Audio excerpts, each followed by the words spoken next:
आज आपका नया चैप्टर स्टार्ट करते हैं, chapter number 3, current electricity.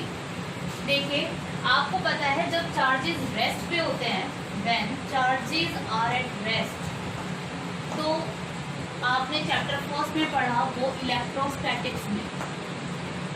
Electrostatics, जब चार्जेस रेस्ट पे होंगे तो वो क्या कहलाएगी? Electrostatic. Charges are at rest, but charges हो मोशन में, चार्जेस आर इन मोशन, यानी कि करंट इज फ्लोइंग, यानी चार्ज फ्लो कर रहा है, चार्ज चल रहे हैं, इसका मतलब करंट है। अब करंट है तो चार्जेस अब दो तरीके से है। क्या? एक तो moving with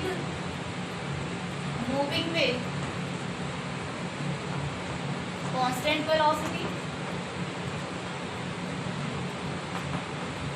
moving with constant velocity and moving with variable velocity.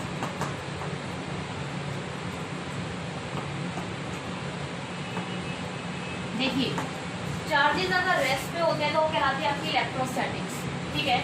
Charges motion में होंगे, यानी इसके दो केस पड़ेंगे, moving with constant velocity and moving with variable velocity. देखिए, जब चार्जेस आपके मूव कर रहे हैं बट कांस्टेंट वेलोसिटी के साथ, ये अब आप पढ़ेंगे इस चैप्टर में, करंट इलेक्ट्रिसिटी चैप्टर में, जिसमें चार्जेस आपके कांस्टेंट वेलोसिटी के साथ चल रहे होंगे। बट जब आप पढ़ेंगे मूविंग विद वेरिएबल वेलोसिटी, जब वेरिएबल वेलोसिटी का केस आएगा तो ये पढ़ेंगे आप इलेक्ट्रोमैग्नेटिज्म में। चैप्टर यूनिट नंबर 5 आएगी आपकी इलेक्ट्रोमैग्नेटिज्म।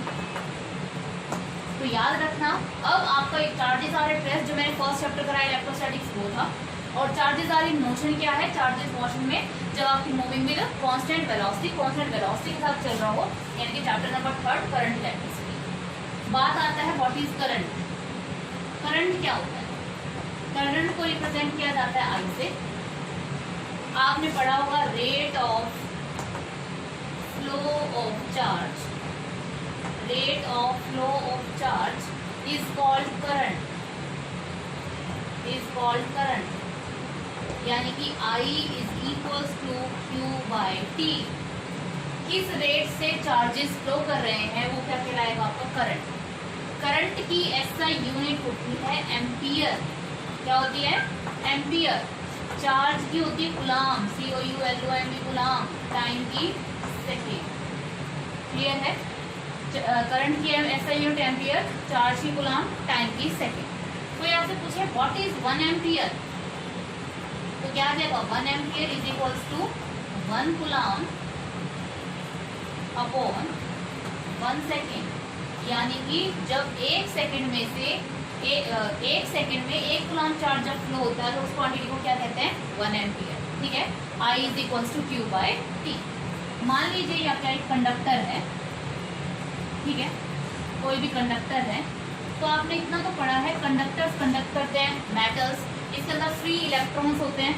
अब मान लीजिए इलेक्ट्रॉन्स चल रहे हैं इस डायरेक्शन में, अब ये हम पढ़ेंगे, ये आगे ये अप्लाई कर दिया आपने सेल और बैटरी, ठीक। अब इलेक्ट्रॉन्स पे चार्ज कैसा है? नेगेटिव, तो negative negative repel, positive negative attract, मतलब like charge is always repel और unlike charge is always attract. तो इलेक्ट्रॉन पे चार्ज कैसा है? नेगेटिव। तो इलेक्ट्रॉन पे चार्ज नेगेटिव है तो ये किसकी तरफ चलेगा? बैटरी की पॉजिटिव प्लेट की तरफ, मतलब ये इलेक्ट्रॉन्स इस साइड चलना स्टार्ट कर देंगे, electrons is moving in that direction, है ना। क्यों? इलेक्ट्रॉन पे चार्ज कैसा है? नेगेटिव, और negative positive attract each other, फिर बैटरी के पॉजिटिव टर्मिनल की तरफ चलना स्टार्ट कर देंगे, ठीक है। ये चीज याद रखना, जहाँ इलेक्ट्रॉन चलते हैं करंट उसके अपोजिट डायरेक्शन में होता है। अगर इलेक्ट्रॉन्स इस डायरेक्शन में आ रहे हैं तो करंट इस डायरेक्शन में होगा, यानी कि करंट इस डायरेक्शन में फ्लो करेगा। समझ रहे हो? तो चार्जेस कैसे फ्लो कर रहे हैं? नेगेटिव टू पॉजिटिव, और करंट कैसे फ्लो कर रहा है? Positive to negative. क्लियर है? इलेक्ट्रॉन्स पे चार्ज कैसा है? नेगेटिव, तो ये इलेक्ट्रॉन्स कैसे जाएंगे? नेगेटिव टू पॉजिटिव, और करंट कैसे जाएंगे? पॉजिटिव टू नेगेटिव, ठीक है। The rate of flow of charge is called current. I is equals to Q by T. Clear है? एम्पियर, करंट को मेजर करने का इंस्ट्रूमेंट होता है एमीटर। क्या होता है? एमीटर। एमीटर लैब में आपको दो प्रकार से मिलेंगे, एक तो ये एमीटर दिखा मिलेगा और एक ये मिलेगा। ठीक है, दोनों ही एमीटर हैं बट दोनों अलग अलग जगह काम करते हैं। ये जो एमीटर है this is called DC ammeter और इसे कहते हैं एसी एमीटर। डीसी का मतलब डायरेक्ट करंट एमीटर और एसी का मतलब अल्टरनेटिंग करंट एमीटर। ठीक है, there are two type of ammeters, DC and AC. कैसे पता लगेगा? तो ये स्ट्रेट लाइन है ना, ये this represent DC and this represent AC.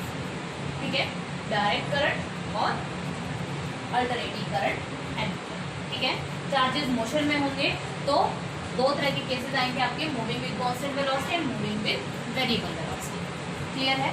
तो ये वाला अब हमें पढ़ना है मूविंग विद कांस्टेंट वेलोसिटी। कौन मूव करेगा? Charges are moving. ठीक है, charges are moving. If charges are moving with constant velocity then chapter number 3, if charges are moving with variable velocity then unit number 5 electromagnetism. Clear है? इसको note कर लीजिए आप। अब हम करते हैं एवरेज करंट और इंस्टेंटेनियस करंट। क्या समझ में आया ना? Current is equals to Q by T. ठीक है, आगे देखिए।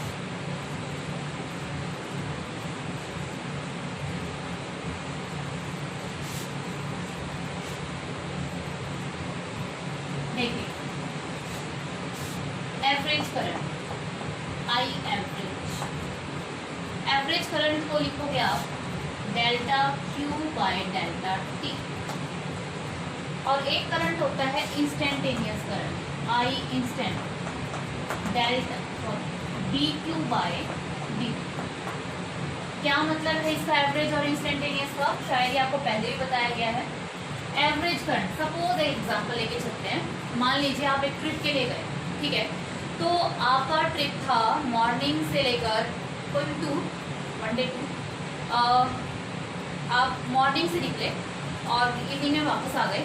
ठीक है, तो अब आपसे कोई सुबह अगले दिन पूछ रहे भाई आपका ट्रिप कैसा था, तो आप कहोगे ओवरऑल, कई बार फ्रेंड से लड़ाई भी हो गई, कभी अच्छी बॉन्डिंग भी हो गई, तो ओवरऑल ट्रिप बहुत अच्छा था। यानी कि आप एक लंबे समय की बात कर रहे हो, सुबह से लेके शाम तक, टाइम देखो कितना लंबा हो गया।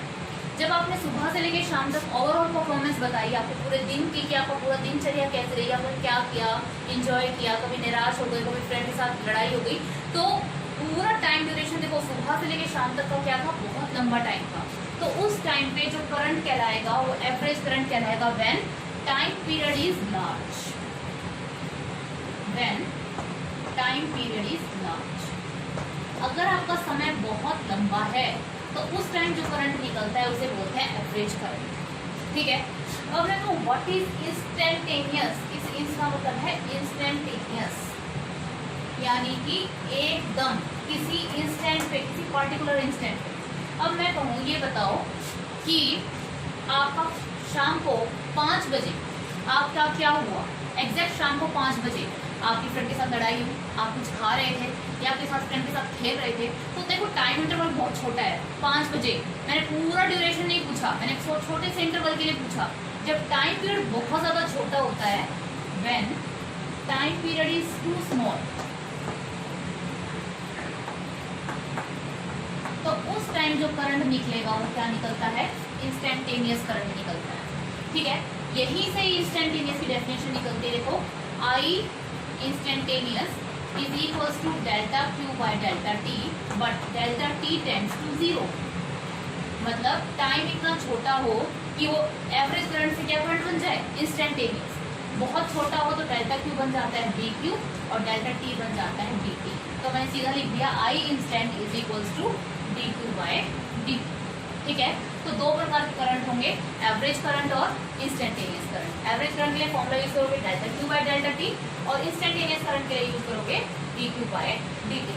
ठीक है, तो इसके ऊपर क्वेश्चंस आते हैं आपके, find the value of average current, find the value of instantaneous current. तो दोनों करंट का आंसर अलग अलग आता है, इस वजह से आप इस कॉन्सेप्ट को अच्छे से समझिए। एवरेज अलग होता है, इंस्टेंटेनियस अलग होता है। ठीक है, समझ में आया? नोट डाउन कर लीजिए वीडियो को पॉज करके। अब इसके ऊपर एक आधा न्यूमेरिकल देख लेते हैं। ठीक है, इरेज कर दूं मैं इसको।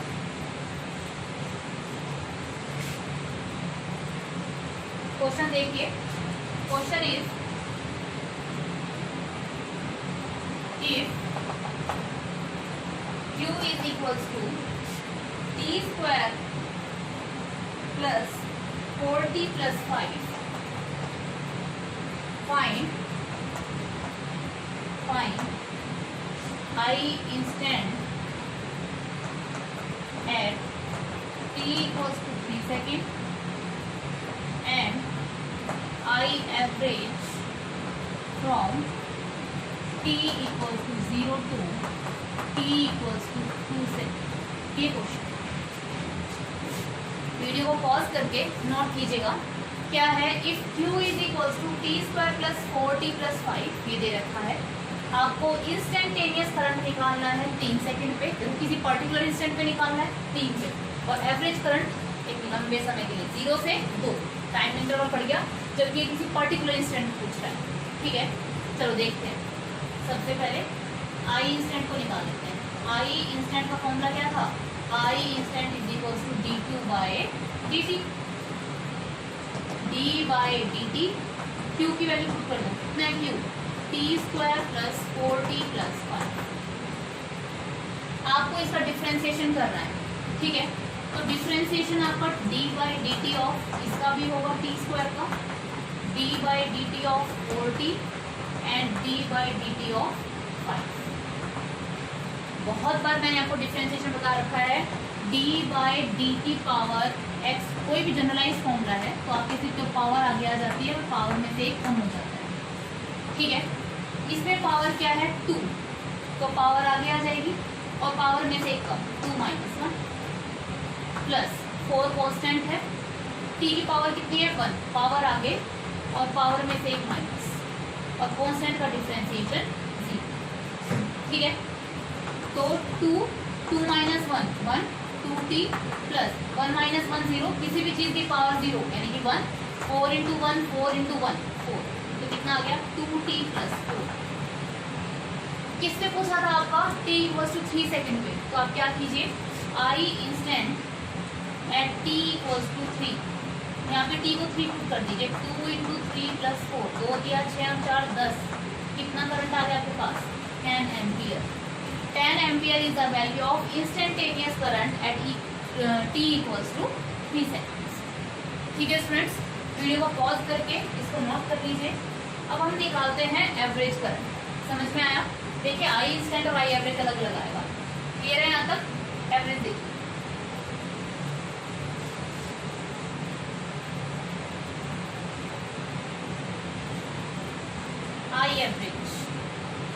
आई एवरेज का फॉर्मूला याद है, delta Q by delta T.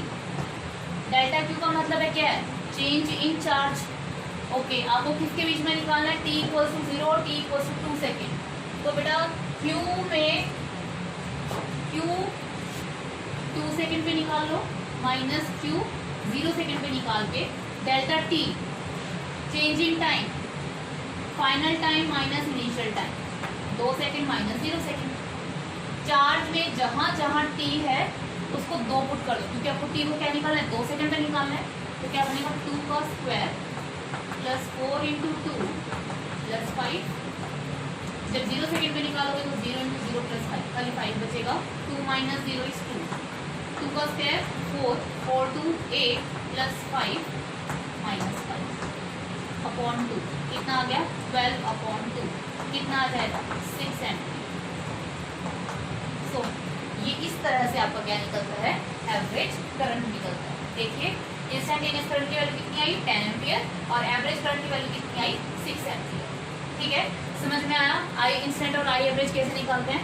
Okay students, video को पॉज करके सबसे पहले इस क्वेश्चन को अच्छे से नोट कर लीजिए आप।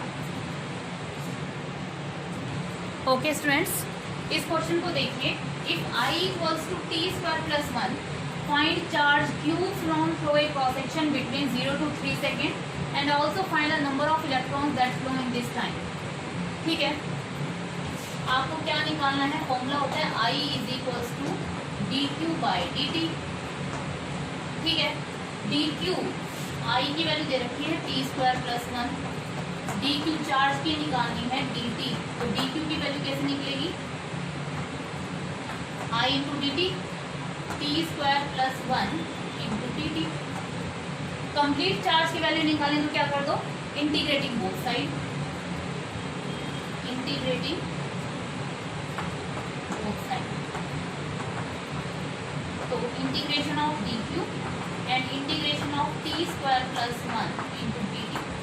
किस किस के इंटरवल के बीच में निकालना है? 0 to 3। तो final limit, initial limit is 0, final limit is 3। D Q का इंटीग्रेशन क्या आ जाएगा? क्यू। आपने जनरलाइज फॉर्मूला पढ़ रखा होगा, x की पावर n dx का इंटीग्रेशन होता है x की power n plus 1 upon n plus 1।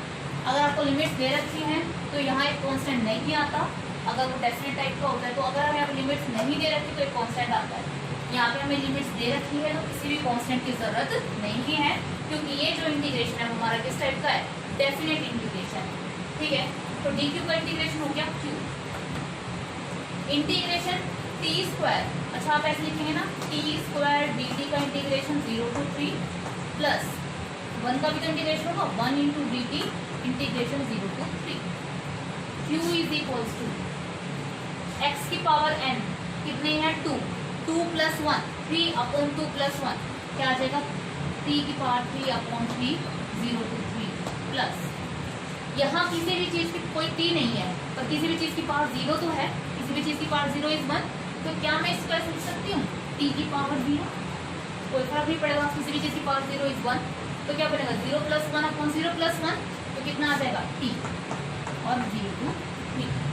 q is equal to 1/3 बाहर निकाल दिया, final limit minus initial limit, t में पुट करो 3 का क्यूब माइनस 0 का cube plus final limit 3 minus 0, 3 का क्यूब 27 प्लस 3, 3 से कैंसिल, 9 प्लस 3 9 3 12।